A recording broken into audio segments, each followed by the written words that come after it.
Howdy, y'all. I'm Chris Pinto. Welcome to Belly Up Fantasy Live. As always, is with me the Belly Up Fantasy crew, Dan, Tom, Houston, and Zach. Guys, it's Friday. How are y'all doing?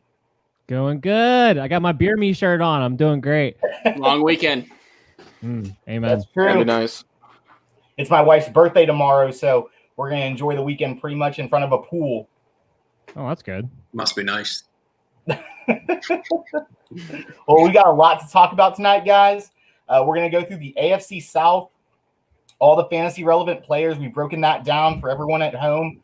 At the end of the show, though, we're going to talk about what we've been talking about, our draft guide, give you all a little inside information on that. And this whole series that we're doing, we've got some big things happening for us. Some big names are coming on with us to guest host with us. So this will be the last time it's just us five.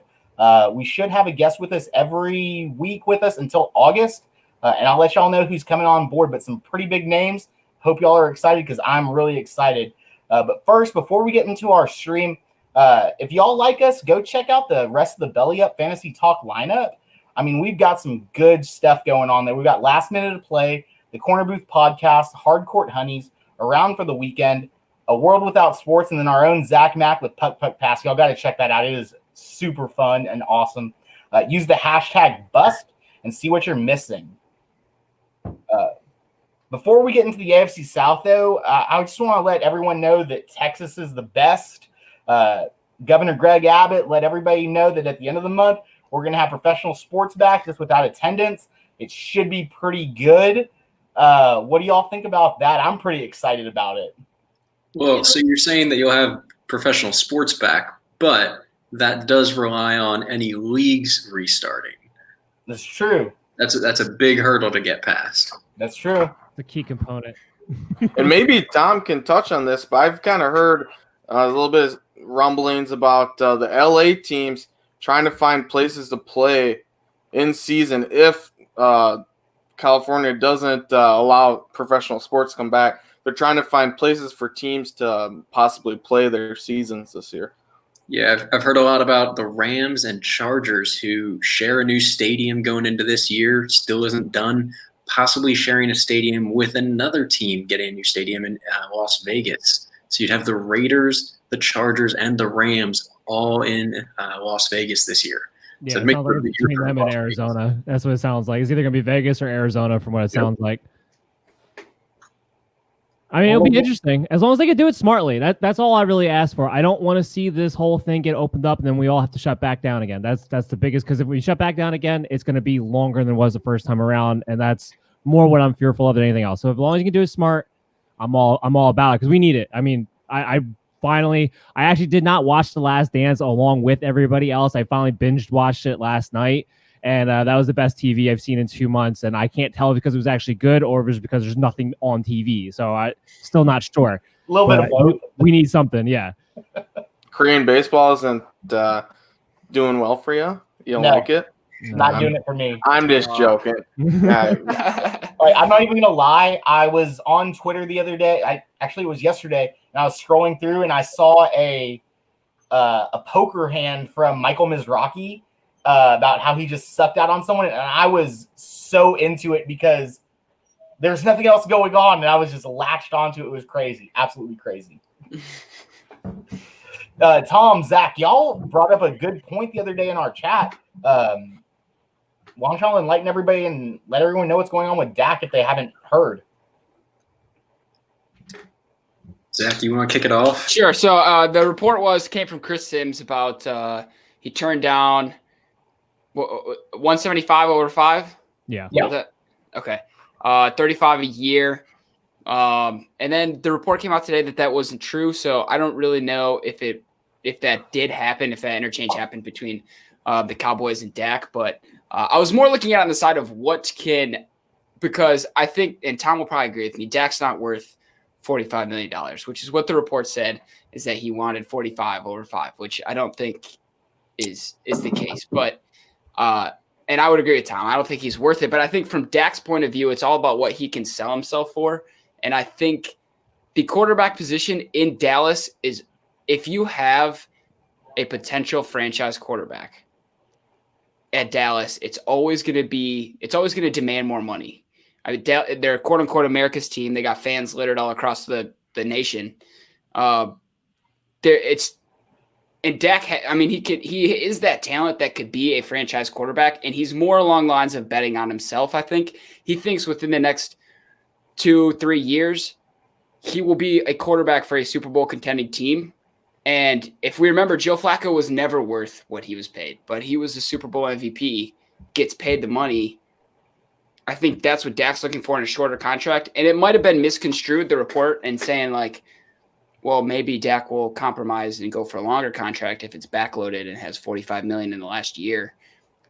I don't know how, the messages got mixed up there, but I can see how Dak could sell himself into that kind of money if it was a long-term contract, but I don't think at the end of the day he wants a long-term contract. Oh, he definitely does, I would think. Go ahead, Tom. I mean, so the report's coming out. It sounds like the $45 million a year isn't true. That's not really what he's looking for. But that 5-year 175, which comes out to about 35 a year, sounds like that might be pretty close, at least to what they are offering him. They're putting him around second highest paid, which puts you right about 35 million, with Russell Wilson there being the top. I mean, the thing is, Corner Booth touched on this last night. Kevin was saying he's worth about $15, not $15 million, but $15, right? We were joking about it that Patrick Starr might be able to afford him, which, that's a little bit of a stretch. But the problem for Dak right now lies in the fact that you have a franchise tag that, correct me if I'm wrong, guys, but he hasn't signed it yet, right? No, so they also brought in Andy Dalton on a very cheap contract, who even at 80% of Dak Prescott's ability, you have the weapons, you have the offensive line, you have the running back. If you're Jerry Jones and the Cowboys, who they've been fairly tight on cap space lately, do you think about possibly letting Dak walk and taking a chance on Dalton? And worst case, if Dalton doesn't work out, you have a bad season, there's a couple quarterbacks in this next draft that could do pretty well for him. It's a hell of a risk to take. I mean, this team's built to win now. Your best chance to win now is Dak Prescott, plain and simple. And look, I know there's some people out there who don't like Dak. I laugh in their face. This guy's been a highly productive quarterback 4 years straight for a really good team. And yeah, they haven't been able to win the big one. I blame that on Jason Garrett more so than anything else. But this idea that he's not worth top money, I think is ridiculous. Absolutely ridiculous. You are a quarterback of the Dallas Cowboys. You have been highly productive. You have all these weapons. This offense was built for you with Kellen Moore. If you cannot get paid with the role model that he has been, who can? Who deserves to? That's my thing. So I think it's absolutely ridiculous. He hasn't been paid yet. To your point, Tom, as far as the franchise tender goes, yes, no, he has not signed that as of yet. The idea, though, is that once people are getting back into facilities, once it looks like maybe if they don't or aren't going to get a contract done this season, or this preseason, I should say, his intent is to sign that franchise tag and play. So I don't think we're going to see Andy Dalton at all this year. So I don't think that's actually going to wind up being an issue. And you sign Andy Dalton because he's a quality backup at a decent contract. It gives you some leverage, but I don't believe that's the reason it was made.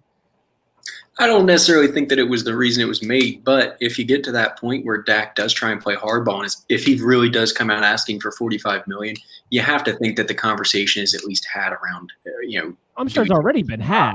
I mean, I don't doubt that for a second. I'm sure it's already been had.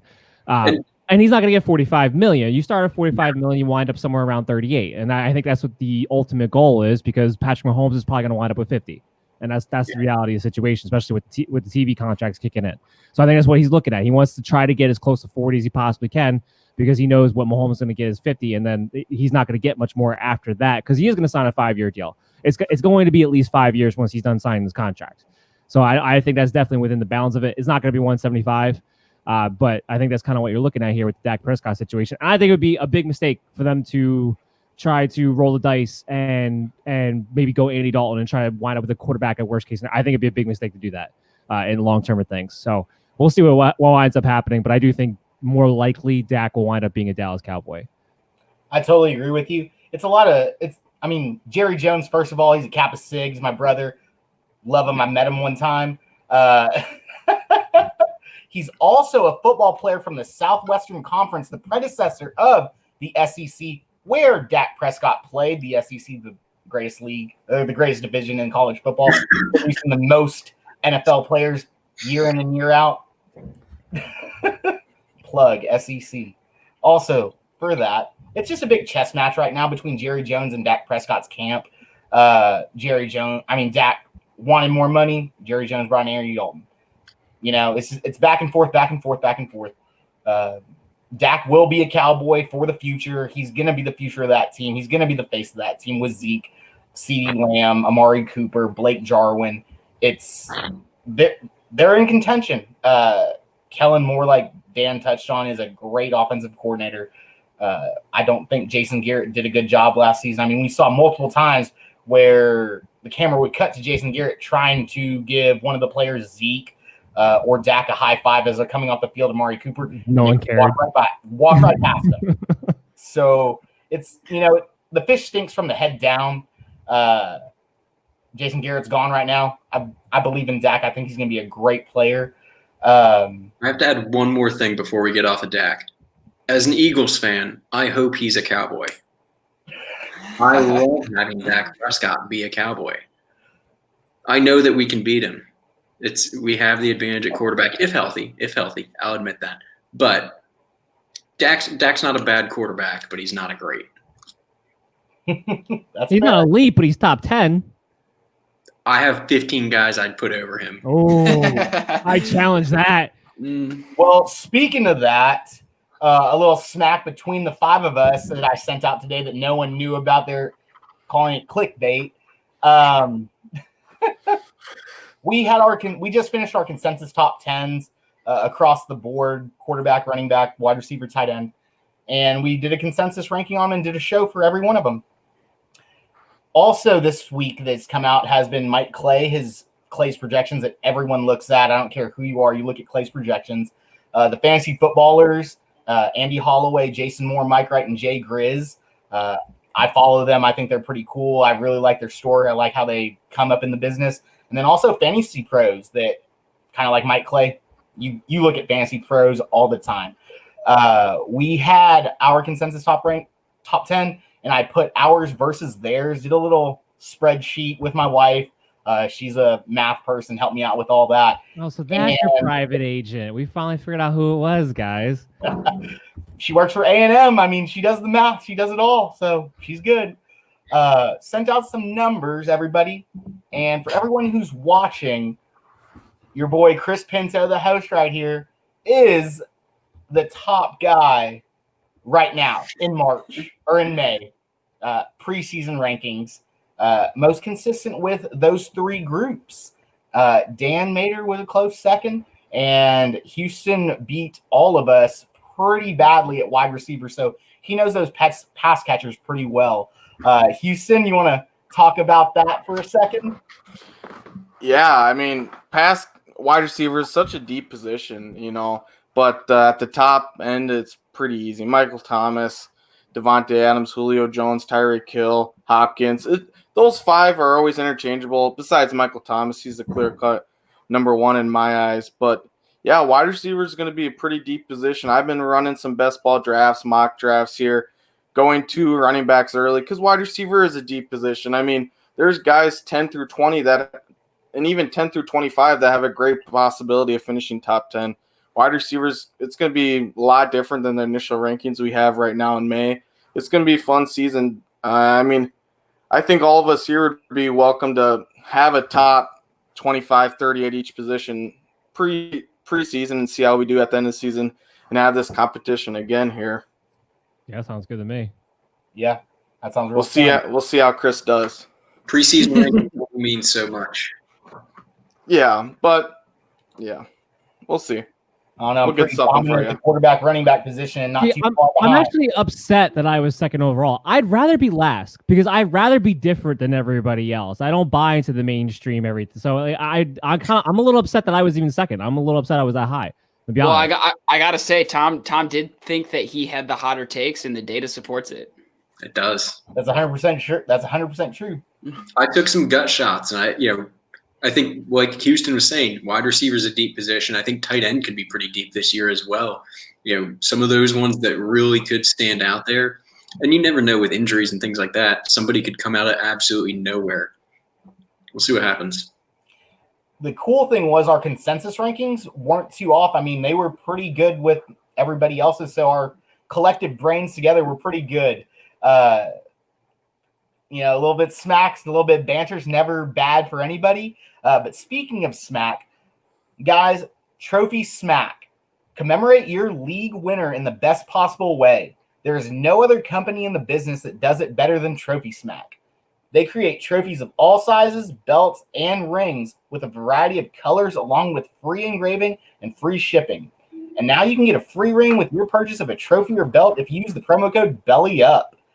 So click on our Trophy Smack link on Twitter or Facebook, or go to TrophySmack.com and use the promo code BELLYUP on your order today, guys. Trophy Smack, thank y'all so much. We appreciate it. We love you guys.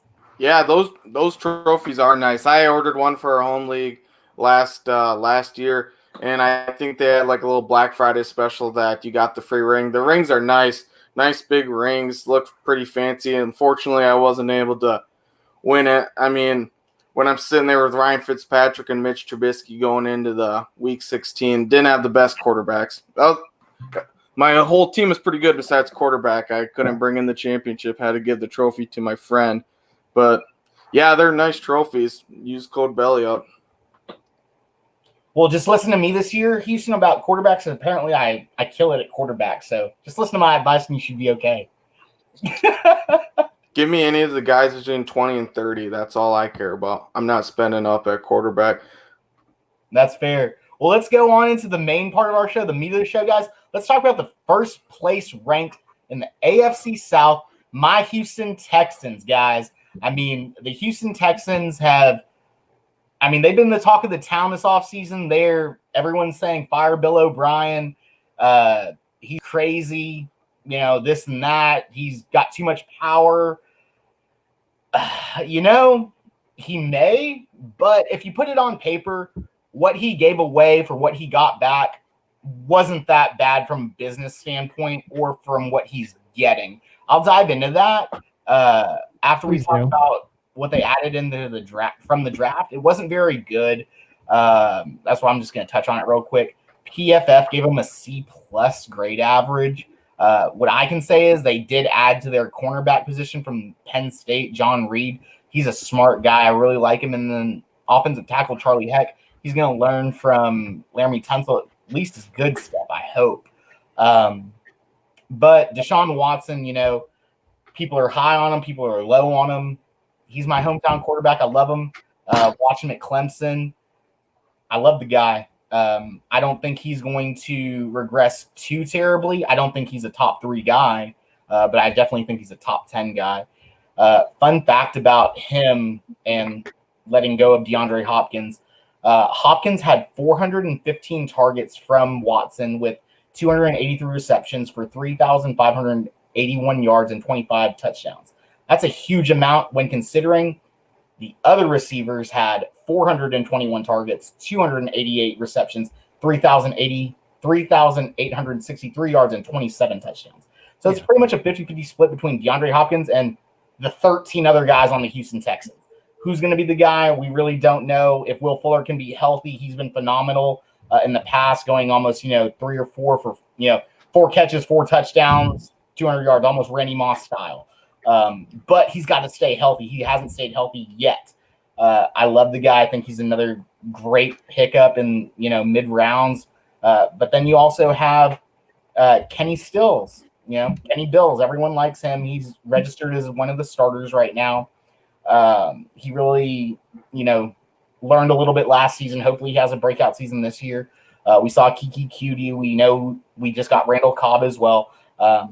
And then I mentioned when we were talking about the Houston Texans in a previous episode, the Hakuna Matata, philosophy that we got going on. We got Brandon Cooks. We let go of DeAndre Hopkins. If we're going to go and talk about the elephant in the room, it's got to be DeAndre Hopkins, Brandon Cooks. First of all, like I mentioned earlier from the business standpoint, Bill O'Brien is not paying, or the Houston Texans are not paying Brandon Cooks, DeAndre Hopkins money. He's getting about 2/3 less right now. So that's great for our salary cap. We don't need him to do what DeAndre Hopkins did. We just need him to do what we need him to do. Good fact about those two guys right now.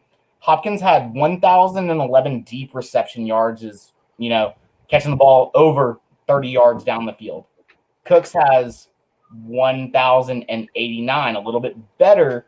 Obviously a different system, Sean McVay versus the Houston Texans. But he's quick. He actually beat DeAndre Hopkins in 20-mile-an-hour targets as well, or catches, 4 to 8. So he's a little bit quicker than DeAndre Hopkins. Obviously, DeAndre Hopkins can catch a ball with 12 guys on him. Brandon Cooks cannot. But we don't need him to do what Hopkins did. We have other guys, hopefully, that can stay healthy, along with the cornucopia of other guys that we've got running on around the roster. Darren Fells and Jordan Akins are our 2 tight ends for the Houston Texans. We were in about 35% in 12 personnel last season with the 2 tight ends. So those 2 guys are going to be our starters. We've got some other guys, Waring, who is pretty cool. He's a big-bodied guy, just like the other tight ends, but I like Fells. He's a big, basketball guy that turned football guy. And then obviously DJ, the consensus number 1 overall pick a few seasons ago in fantasy football. Now with the Houston Texans, like I mentioned earlier, the 12 personnel, he's going to thrive in it. He's going to do well. I followed DJ for a while on Twitter, kind of like when the TV show The League was going on, and Andre was talking about following Antonio Gates, blah, blah, blah, blah, blah. In my leagues, I was like, oh, yeah, that's got to be a great idea. I got to find out what they're doing, what they're eating. Not a good idea. But the 2 things that really caught me about DJ were when he found out about the trade as well, and when he became a Houston Texan. He said, let's go to work. And rumor has it, he's been working with his offensive line, kind of like how Zeke was when he first got drafted into the league. He's brought them food. There might be a present or 2 for the offensive line, including Laramie Tunsil, who they've had a relationship with at Pro Bowls.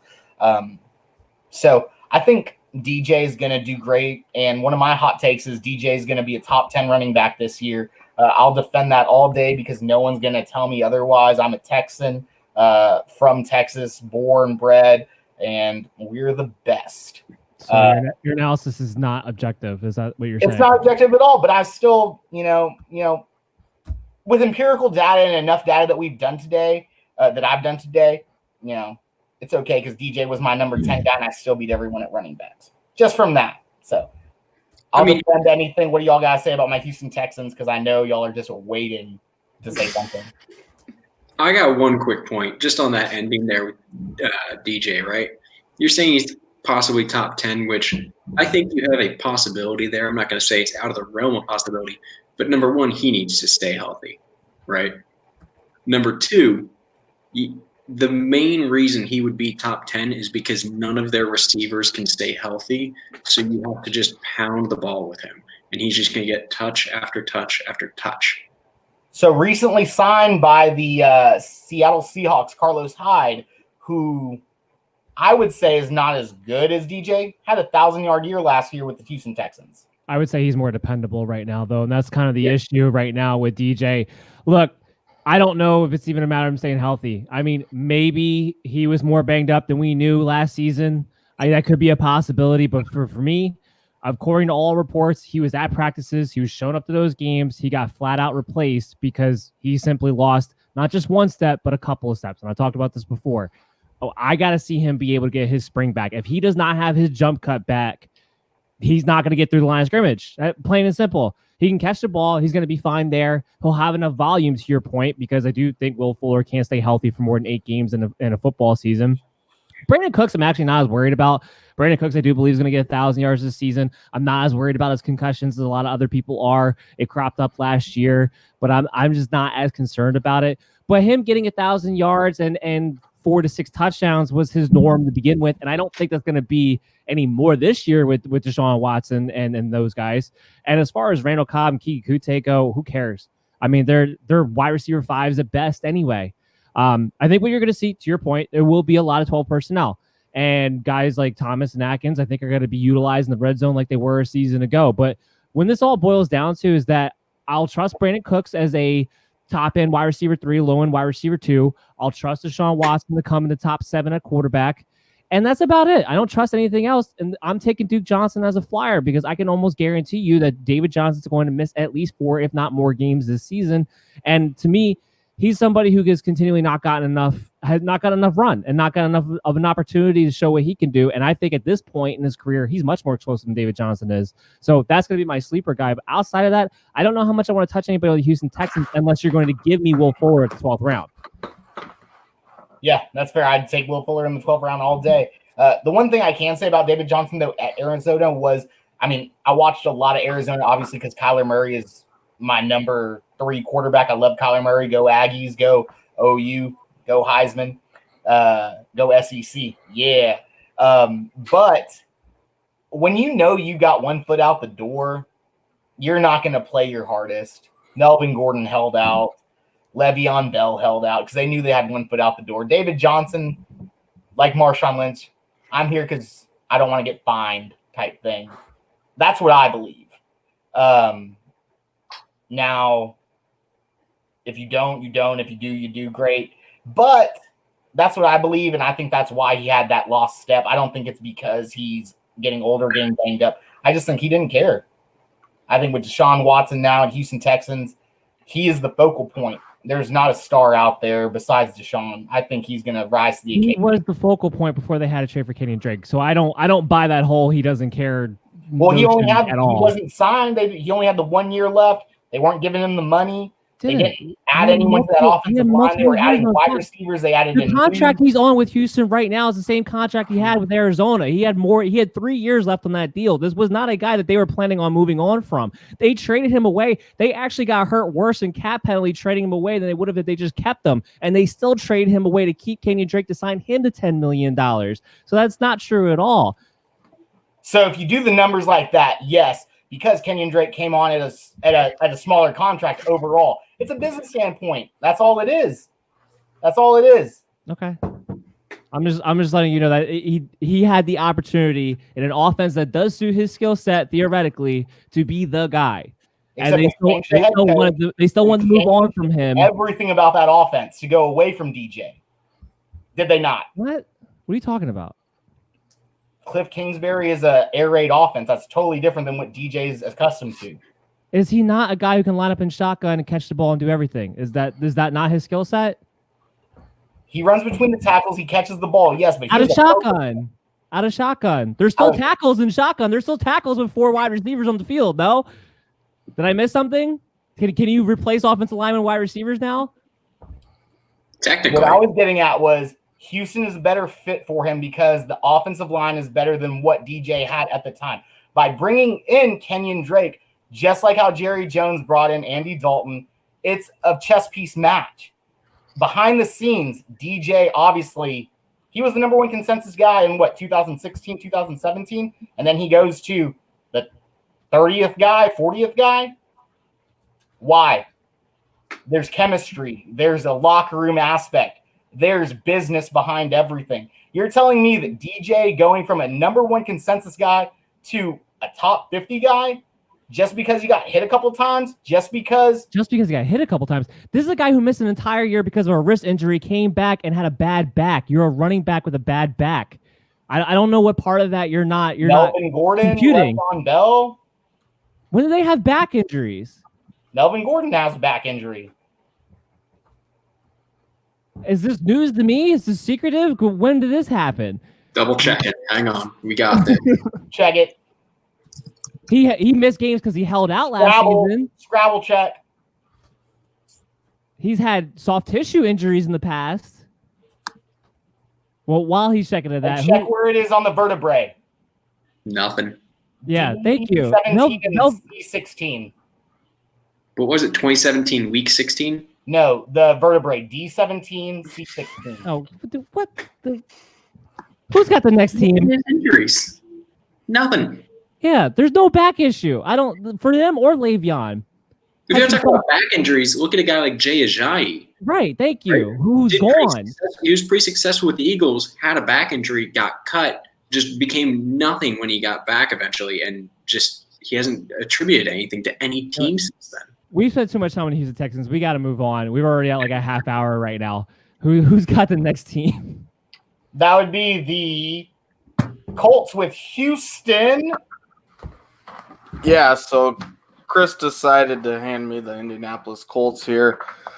not a bad team. Always compete for the AFC South. I think they probably have a good chance of competing for the AFC South again. AFC South isn't it's such a on and off conference in my eyes. I feel like there's the team that usually comes out of that is usually a little bit overhyped. The Bills should have won the playoff game against the Texans last year. I had the Bills winning. I put little bit of money on them. They were plus money. I thought they should have won, but Colts went out, got Phillip Rivers. And if you listen, I'm not a huge fan of Phillip Rivers, but for this segment, I'm just going to try to stay as positive as I possibly can. I think his arm's shot. But I think that he still can be an all right quarterback for the Indianapolis Colts. I think they could have probably made a bigger splash with – I thought they were going to trade up for Jordan Love, and he would have been the day one starter there. I think he's better than Jordan Love. He would have been better than Rivers, better than Brissett. But Phillip Rivers, he's the QB 23 off the board right now. And like I said earlier, I kind of like going later around between the 15 and 30, 20 to 30 quarterback. I don't like spending up. You could add Lamar or Patrick Mahomes the last 2 years. Obviously, those are outliers, but they were ranked in the back half of the ADP with quarterbacks. He's going to have T.Y. Hilton banged up last year, but I listened to a little bit of fantasy footballers recently, and they were pretty high on T.Y. Hilton. I can understand why. You take Rivers and he had Keenan Allen. Hilton's going to be the reception monster in that offense. I don't know if you go to our lads, that's where I pull my depth chart. That's where I look at depth charts, ourlads.com. They have Parris Campbell lining up in the slot. I'm not exactly sure. Maybe one of you can attest here. Who will line up in the slot? Dan, do you know? Do you have any? Yeah, I just had Kevin Bowen, 107.5 The Fan in Indianapolis on my show earlier today, and that's what he was reporting as well. It was Parris Campbell's going to line up in the slot. They expect Michael Pittman to be the other perimeter starting wide receiver. The idea is more so that Campbell and Hilton will be interchangeable as far as the slot and the other perimeter receiver go. Okay, yeah. So I like Parris Campbell. He just never really got on much done in 2019. Like I said earlier, Hilton's going to be the wide receiver like Keenan Allen in that offense. I still think they're going to be a run-first team. But a couple things on Hilton, 5 out of the last 6 seasons, 1,000 yards, 4 out of the last 6, 1,200 yards. So, yeah, he's getting older, he's getting injured, and I find that as a concern. I know, and it should be, getting older and getting banged up is a concern for any fantasy quarterback, any position. He had 5 touchdowns last year. Hilton, I'm talking about here, 5 touchdowns. He usually goes 4 to 7. Keenan Allen had, I think, more than 7 last year. So maybe increase in touchdowns for Hilton, whether he slides in and out of the slot, plays outside. I like Michael Pittman. They took him with the second round draft value. He is, big receiver. He's able to do a lot with in space with the ball. He runs pretty good crisp routes. I like him. He goes off the board as a wide receiver 76. I pulled that from Fantasy Pros. ADP right there. Parris Campbell comes off at the wide receiver 77. Same with Fantasy Pros there. They're both Campbell and Pittman are going to be later round undrafted wide receivers. But I kind of see Pittman like the Mike Williams. I know I'm keep comparing Rivers or the Chargers and the Colts, but they fit pretty similar schemes. Hilton's like Keenan Allen. Pittman's like Mike Williams. Tight end wise, Jack Doyle, he's been off and on. Their tight end position there has kind of been a revolving door of 3 guys between Ebron, Mo Alley Cox, Jack Doyle. Jack Doyle will start as the guy day one. They brought in Trey Burton. He's just, I don't know. Tom was probably happy when he left town. He came over to the Bears. I didn't like him. He kind of seemed I don't know how to say this. He's kind of a pansy to me. He didn't want to help Nagy with any Philly special trick play kind of ideas because he felt that he needed honor, respect to the Eagles with the Philly special. He was the one that was a big part of the Philly special in the Super Bowl there. It's kind of weird. He came up with this hernia injury. It was serious, but a couple days, nothing, morning before the Bears-Eagles playoff game 2018, this injury comes up. He can't play against the Eagles, his previous team. He's kind of soft to me. He's had injuries. The Bears got rid of him. He signed with the Colts. He won't do anything much there. He'll just be a backup if Doyle gets hurt. I think the big thing and the most exciting thing about the Colts offense is the running game. Top 3 offensive line. You can make a contention for best offensive line in the league.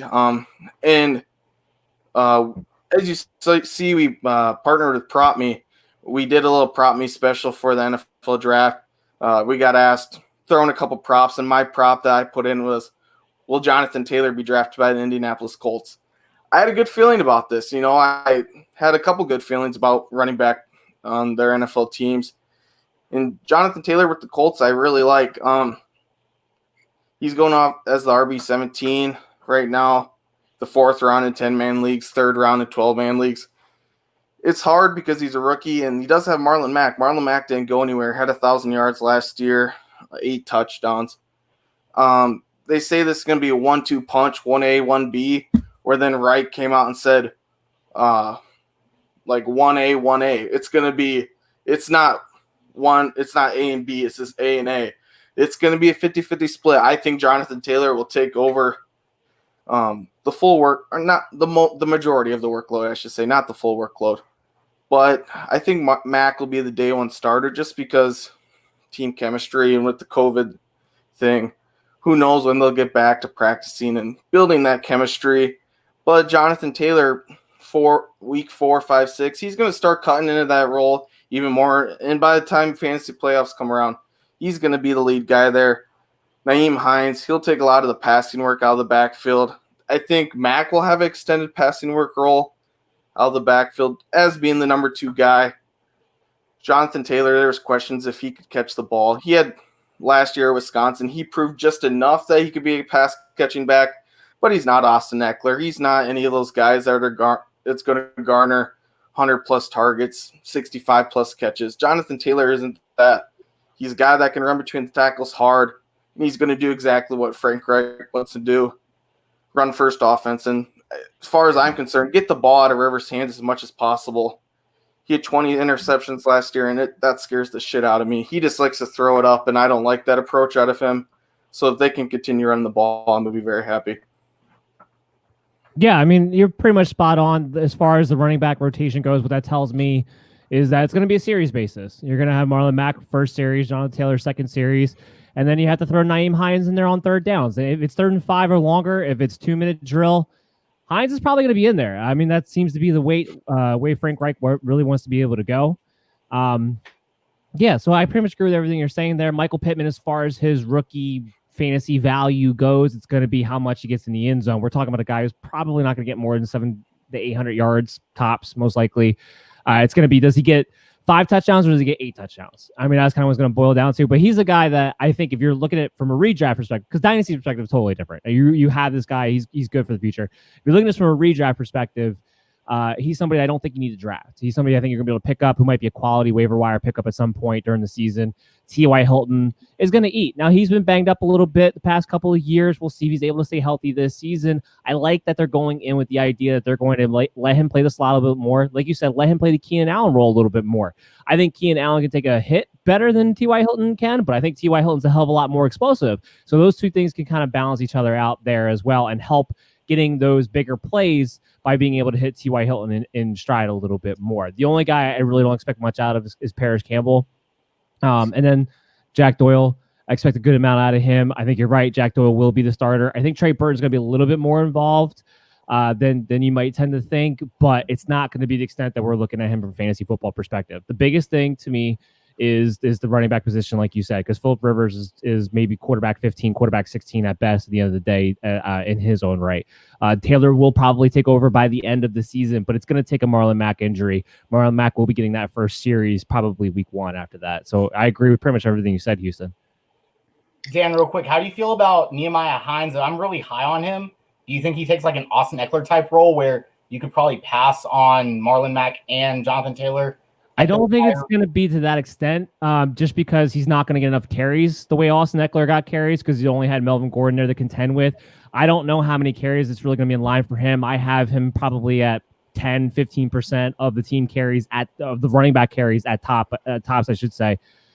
So I don't think it's going to be that big. And Taylor can catch a little bit. Even Marlon Mack can catch a little bit. They don't use him that way, but Taylor can catch a little bit.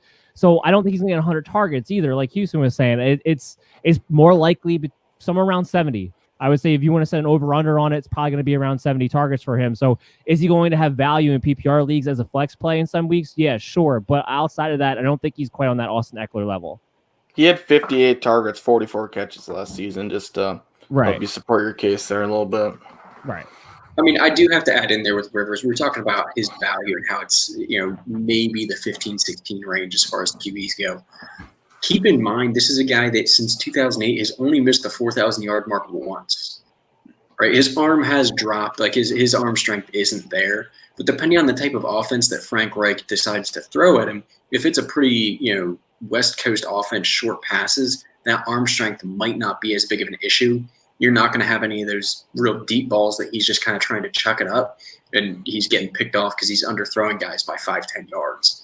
So depending on that scheme that they decide to run with him, you could see some success from him. I think that his ceiling's a little higher than some people think, but the floor could be pretty low as well with the number of interceptions that can be thrown. He'll be a streaming option. Yeah, he'll be a streaming option. In certain matchups. There's options that if you can get him very late, it could be a steal, somebody to stick on your bench and not rely on, but just kind of a sleeper that as the season starts up and you see what happens, could have some value. Yeah. Now, if Rivers was to just do nickel and dime, 5-10 yards down the field, his value would increase tremendously for me. I think Michael Pittman's obviously he's not as big, is not as strong as Mike Williams. But Mike Williams I like him. He's a good wide receiver. But the way he plays really hurt Rivers in overall NFL playing. His NFL play went down, is what I'm trying to say. His fantasy play went down. He just wanted to chuck the ball down the field. Here, Mike Williams, go catch this. And if he's throwing 4 interceptions, of course that's going to take away his fantasy points. It's going to hurt their overall chances of winning. But if he's going nickel and dime down the field, kind of like we see out of Tom Brady, he would rise a little bit for me. It's going to be hard to see if he does that. If he does that, I'm going to be impressed. I'll tell you that. There's a chance that he does because Michael Pittman and Mike Williams, the difference between them is that Mike Williams is more of a big play guy. Michael Pittman is more of a possession guy. So you're going to have that fit there. It's going to be more of how often does he want to try to throw it to deep to T.Y. Hilton and Parris Campbell. That's going to be more of the question than anything. But I do think there's a chance that he does kind of nickel and dime. I think Frank Reich is set up to do that. Who's next? Yeah, I mean, the Colts did run 60% out of 11 personnel last year, and when Phillip Rivers was with the Chargers, they ran out of 11 personnel 74%. So he's in a position where he is suited. Up next, though, is Zach. But before we get to Zach, wouldn't you say that if you had a hamstring injury or something like that was outlying, you have a better chance of it creeping up again and being an issue? Yeah. We're back on to David Johnson. Awesome. And then also, haven't y'all seen a lot of people where they're like got one leg that's we spent a half hour on the Texans. Not the Texans anymore. Not the Texans anymore, Dan. You can shut up for a second. So if you got one leg that's shorter than the other leg, what kind of issues are you going to have in life? Probably your back, right? And I was very incorrect in what I labeled in that. But from 2015 until 2018, Melvin Gordon has had ankle, knee, PCL, ACL, hip, groin, hamstring, everything on the one side leading up to his back, where he does have a back issue from where was the back issue? Injury. Where was the back issue? When did he miss time to the back issue? You named everything but the back, Chris. You named everything but the back. We were talking about the back. That's all. I didn't say Melvin Gordon wasn't injury prone. That's not what I said. I said he never had a back issue. So where was the back? Can the leg issues attribute to a back injury? Yeah, but he's never missed time due to a back injury. Did David Johnson miss almost half the season because of a back issue, or was it because of PCL? So which one was it? A neck roll because you have a issue with your neck? I wear a neck roll because I want to. Zach, the Titans. So you wear a back flap because you want to get hit in your back? Zeke wears a back flap too. Does Melvin Gordon does because they have back issues. Does Zeke have back issues? Does Zeke have back issues? Because he wears one too. Who? Zeke. Yeah, and he's got issues. And his back? That could lead to his back. Oh my God. Zach, please take over. So the Tennessee Titans. I'll make this. I'll try to make this short. We took a lot of time on the Texans, but we talked about a couple of these guys already when we did our top 10s. First off, draft-wise, not much fantasy implications for the Titans. They went running back third round, and then quarterback 7th round. But those positions are pretty shored up for the time being. And Tennessee, everything else was defense or offensive line. So now we've got the team that was in the AFC Championship last year. Can they go back? We talked about it, so we'll start at running back, and we talked about this because Derrick Henry was in our top 10. It's about, can he be the rushing champion again? I think, and I know I didn't say much when Chris brought up the Texans, but I think that the Titans have the ability. I think the Texans, for example, are going to be playing from behind more often than the Titans will be in their games. So it's going to lead to a lot more rushing attempts for the Titans. Whereas I don't agree with Chris about David Johnson, but Derrick Henry is going to have opportunities. I mean, Mike Vrabel is the head coach. You would only assume that as he continues to be the head coach for the Tennessee Titans, their defense is going to become more sound, especially fundamentally, I would think. It's going to keep them in games for longer. It's going to allow them to run the ball deep into the game, which Derrick Henry showed last year he loves to do. I think he just gets stronger as the game goes on, especially if they're leaning on his shoulders late in the game. I don't have any sort of worries about Henry being a top 10 running back. I think that could possibly be top 5. And I think there's a possibility he's maybe top 3. It depends. It really depends on how much they're willing to run the ball in Tennessee. Passing the ball, Tannehill, they got the deal done. So I think, correct me if I'm wrong, guys, but they got the deal done. So they're going to franchise tag Derrick Henry. Is that the plan for Tennessee? Yep. So Tannehill, I think he showed a lot last year. He can throw the ball when he needs to throw the ball. I mean, is he an elite quarterback? No. But if he needs to make a play, Tannehill's there was one instance where I think it's just Vrabel outsmarting other teams, and he gets this from, he played, obviously we talk about the Belichick tree, and he wasn't a coach under Belichick, I don't think, but he at least played under him. He's very smart, I think. So he's going to draw up plays. I don't know if he's calling plays, but he's going to draw up plays, I think, that allow Tannehill to fool the defense, because Tannehill's not going to be a number one look for defenses. It's going to be Derrick Henry. It's going to be, quick routes to A.J. Brown or to Corey Davis, which I think – so here, I'll segue into wide receivers. Quarterback-wise, I think Tannehill – I don't think, he's going to be – he was a my guy for you, Dan, right? Yeah. Yeah, so he snuck onto our my guys list. I think he can make plays when he needs to, but obviously they're not going to lean on him. Wide receiver-wise, it seems like Corey Davis has kind of gone to the wayside. A.J. Brown seems to be the look for the Titans now. But again, maybe you guys could talk more about where A.J. Brown goes in redraft leagues.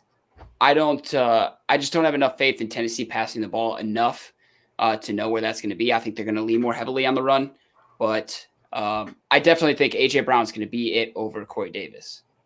I'm just not a fan of any Tennessee pass catchers. I thought you were going to say Tennessee Titans. But... Say what, Dan? I thought you were going to say Titans. That's what I thought you were going to say. Oh. Hate them. Yeah. Yeah, Zach, I mean, look, with A.J. Brown, they're not going to throw the ball a ton. So the consistency could be a little bit questionable because the passing attack's not going to be their focal point. But as long as they're throwing it to A.J. Brown a hell of a lot more than they're throwing it to everybody else, that's all that's going to matter. And I think that's what we're going to see.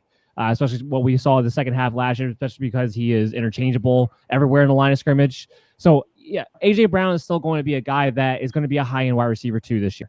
He's still going to be somebody you can get third, fourth round, and that would be, square on the head as far as value goes. But you're dead on the money is overall what they're going to do. Derrick Henry being a top 10 quarterback, Ryan Tannehill being a guy who you can have late. He was like you said, he was one of my guys.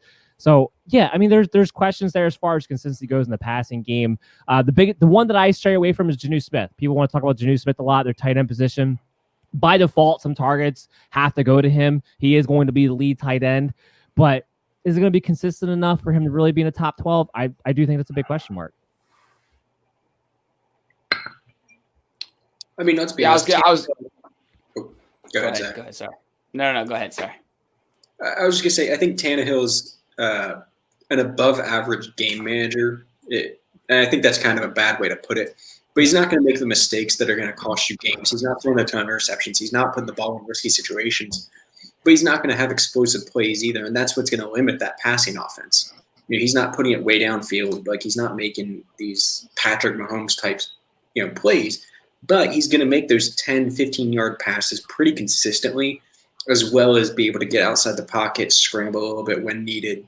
But I think that, Zach, you nailed it on the head. It's that the running game is going to be the breadwinner in Tennessee. But I think it could set up the passing game well for a guy like A.J. Brown to get some big targets. Well, when you run the ball 40-plus times a game, it's the focal point of your offense. Tannehill, yes, is a game manager, but he's a wide receiver converted to quarterback from Texas A&M, one of the greatest schools in the land. And he's a smart guy, so yeah, he's a game manager. He's going to win you some games just because he's not going to make those dumb plays. Let's finish it off, Tom, though. Let's talk about the Jags. Real quick, Tom, before you go, just want to give everybody a shout out. One of our new sponsors, Prop Me. Yay! They're a new innovative gaming platform, really the first of their kind. Prop Me makes betting from person to person more easy than ever. They're designed for new and experienced gamblers alike, using straightforward prop bets that can literally be created on anything. You want to bet on what that next play is going to be? Go ahead and create a prop. You want to bet on who's going to win that game of beer pong? Me. Go ahead and create a prop. So just go ahead, check them out on the app, Prop Me app, or go to propmellc.com today. Go ahead and join them. It's a lot of fun. Go ahead, Tom. All right. So the Jaguars. I think a lot of people think Jacksonville's kind of a dumpster fire this year. I think they could be sneaky good and have a chance at fighting for a wild card, possibly. Obviously, offense, the biggest addition for them this year is Jay Gruden, right? New offensive coordinator. We'll see how that impacts the team. You have some decent playmakers, though, that have potential. It's a pretty young offense. Big thing with him, it's a West Coast offense, a lot of play action. You see quite a few 12 personnel, 2 tight ends on the field. They did bring in Tyler Eifert, who a little bit older. He's had some injuries up in Cincinnati. Did play his rookie year, 2013, with Jay Gruden up there. Was pretty successful, when healthy. And then you do have, the young tight end in Josh Oliver. Good potential athletic guy. The 2 of them on the field could do pretty well. Receivers interesting. You have DJ Chark. He had really good chemistry last year with Gardner Minshew. The 2 of them were connecting pretty well. Aside from him, I think Laviska Shenault, correct me if I'm wrong, guys, I think he'll probably end up being kind of the number 2 guy on that team by the end of the year. You have Dede Westbrook, Chris Conley. They're okay. Dede Westbrook definitely a little bit better than Conley in my opinion, but they're not great. But if you could see Chark, Shenault build some chemistry with Gardner Minshew this year, it could get interesting. Minshew, on the other hand, in a West Coast offense, I think that's kind of a place that he can succeed. He's pretty accurate, downfield, that 15-yard or so range. He's able to check down when needed to a guy like Leonard Fournette, obviously, or you bring in Chris Thompson, who, again, played with Jay Gruden previously. That is a guy that did have back problems, Chris. If we want to talk about back problems, he did miss games due to it. 2 stints, actually. But, one other thing that people didn't think about, do you guys know who was second in the league in scrambling yards last year? Gardner Minshew. Second only to Lamar Jackson. I'm sorry, was that rhetorical? I felt like it was. It was. I mean, it's pretty clear. I'm talking about the Jaguars. Obviously, it's going to be Gardner Minshew, the Minstash himself. Check out our website. We have Gardner Minshew shirts on sale, right? Shameless plug. We also have Derrick Henry King shirts for sale. Most of this division we have shirts for. We should have an O. Henry shirt. We have a King Henry shirt. Why don't we have an O. Henry shirt? That would make a lot Probably of sense. should. But yeah, I think that that West Coast offense could fit Minshew pretty well. He could grow well with Gruden. Gruden also has success with young quarterbacks. His first Andy Dalton's first 3 seasons in Cincinnati, where he did pretty well, were with Jay Gruden. So interesting to see what happens there. I think their defense is better than a lot of people think. Their defensive line pretty solid on the edges. You have Josh Allen, Yannick Ngakoue, as long as he doesn't get traded. And of course, you brought in Kevon Shearson, whatever his name is. I don't know how to pronounce that crap. But you have some good edge rushers, young cornerbacks, decent linebackers, Miles Jack, and they brought in Joe Schobert.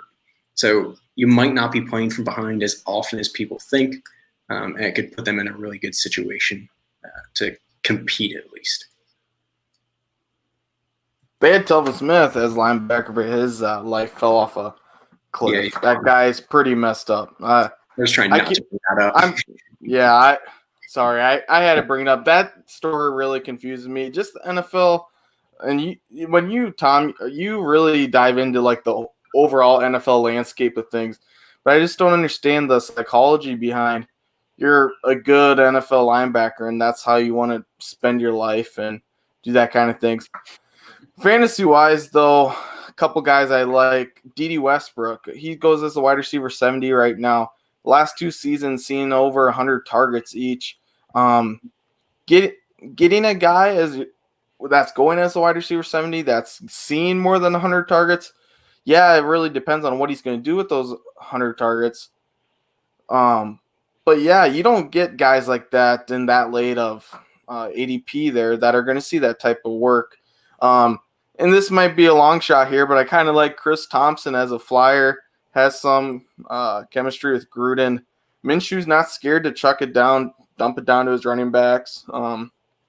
If Lenny gets traded, Rock Armstead, he'll be probably the next guy in line, but I can see Thompson getting some work if he stays healthy. Yeah, I mean, we talked about Thompson a little bit last week. No, if I remember correctly, because I had Fournette on my guys, and it's really going to come down to what the split looks like for them. And a big part of that is he going to be able to stay healthy? Well, yeah, I mean that's a big look when they are. What? Or get in a fight with somebody? Oh, yeah. I couldn't hear what you were saying. But yeah, I don't want to fight, but. No, yeah, because right now with the percentage I have is that if Thompson's healthy, I expect it to go 70% of the receiving work for the backfield to go to Chris Thompson, and leaving Fournette with 30% of that. We talked about Fournette, being able to get the amount of touchdowns they should be able to. If he gets 280 carries, it should equate to about 8 touchdowns minimum. That's and he's a bigger back. Things could definitely go the other way than what it was last year, where instead of having a down year, you could have an up year. Not going to usually get to double digits on the own right. So we like Leonard Fournette there. Thompson, I think, is a good sleeper to have in mind. The one I question is Dede, because Jay Gruden, I mean, his history going back to Cincinnati, he doesn't usually feature more than one guy. And I think that one guy is going to be DJ Chark. And I question if Dede's really going to get 100 targets this season. It's going to be built more on run first, play action second, and it's not going to be as shotgun oriented as it was last year under DeFlippio. So that's why I think it's going to be a little bit questionable. I like Dede Westbrook's talent. I think Dede Westbrook's going to be great the second he gets the hell out of Jacksonville. But as long as he's there, it's just going to be an issue. And so I like DJ Chark. I like Leonard Fournette. I like Thompson in PPR leagues, and maybe Minshew as a streamer here and there. But outside of that, I'm probably staying away from Jacksonville as much as I possibly can. Dan, I have to ask, you're talking about Dede Westbrook. Who do you think is going to be, again, we talked about they might not use a wide receiver too as often, but do you think it'll be Dede Westbrook or Laviska Shenault? It'll be Westbrook this season. Shenault has a long way to go on his route running for him to really be a starter of that caliber or have that significant of a role where he could actually be the number 2 as far as targets go. It's going to take him probably a couple years, to be honest. But by default, it could be next season because they very well could move on from Dede. But yeah, as far as this year goes, redraft goes, it's definitely going to be Dede Westbrook getting the second most targets to DJ Chark this season. Chris, want to lead us to the next segment? Our fearless leader. You and Houston want to talk about the draft guide real quick? And Sure, then go ahead, I'll let Houston. everyone know what's going on. Yeah, so if you've been a steady listener to our show here, we're creating a draft guide for your redraft leagues. Lots of different things. IDP, we addressed that last week. Individual defensive player, we're gonna have those rankings. Our top quarterbacks, top 250 rankings. Dan's putting together his own projections. I believe us five will have some sort of our rankings, see how we do at the end of the year. We're going to have sleepers, deep sleepers, bust candidates, anything, lots of things that you're going to hear on here, but you're going to get an extensive look over on our draft guide. Just be on the lookout for that. One thing I want to touch on is get over to bellyupfantasysports.com. Right now, we have a couple good writers. We just brought in a guy, Ryan Hicks. He's been going ceilings and floors, team by team, giving what he believes the ceiling of each team is, the floor of each team is. A lot kind of like what we did today with our AFC South. He addresses each and every position, 2-3 deep at each position, it's going to be good. It's a good read. Nate Herman over there going through defenses. Defense is a really big thing. Usually you don't see the top defense repeat year after year, so Nate Herman's going to go through those defenses. I think he just had a Bills one. But, yeah, as much as you're listening here, go over to bellyupfantasysports.com, start reading some of that content, and that's what it's going to be like with the draft guide. Just a lot of information, a lot of good things that are going to help you win your fantasy championship. So be on the lookout for the draft guide and do some reading. Before we tell everybody where they can follow all of us at, Ryan Hicks is a great writer. Mu Gamma Kappa Sig AEKDB. Good job, Ryan, on all your work. Coming up, though, this will be the last time you see us five together. We've been great. We're like the Power Rangers, the Planeteers, if you would. But we're going to grow, and we're going to do something bigger coming up towards this whole football season, hopefully in the fall. But for our summer special, we're going to have some big names with us, and we're going to talk to them about what's going on in the fantasy landscape, obviously what they're good at, what they do for the fantasy community. But some big names that we're going to have. In 2 weeks, we're going to have Mike Clay from ESPN, the Brainiac. I'm going to sit down one-on-one with him, and we're going to go over his Clay projections. We're going to do a little Q&A with him for y'all. Thanks for following this. He was a supporter of us, really liked what we were doing, and I shot my shot, and he said he liked it. So we're going to go with that. We've got some guys from ESPN, CBS coming on. Will Brynson, Bobby Sylvester from Fantasy Pros, Greg Sussman from the Fantasy Best Friends Show. I mean, those guys, I don't know about you, but growing up in the fantasy community, I idolize these guys. So when I got to talk to these guys, I was absolutely gobsmacked and starstruck with these guys. And also, we're going to have some good names in coming talk about their own personal sports. Next week, we're going to kick it off with Lindell Whirling from Fangirl Sports out of Pittsburgh. She's going to talk some Pittsburgh Steelers with us. We've got Gab G, who is a influencer in the fantasy community. She's always talking good about Baker Mayfield and her Cleveland Browns. And from the entertainment aspect, I got in touch with Texas A&M Cliff Hogg, celebrity or Big Brother celebrity from 21. He's going to sit down and talk with me about some fantasy football. Go Aggies, SDK 147. Thanks and gig 'em. Is that 10? Is that 10 SEC references? I think it's 10. Probably more. I could have went more with the Leonard Fournette thing. Didn't dive into that. Because I was asking 10 because Tom said 10, so I think Tom might have won. I think Tom got it. Let's go. I think we're play this. We'll go with that.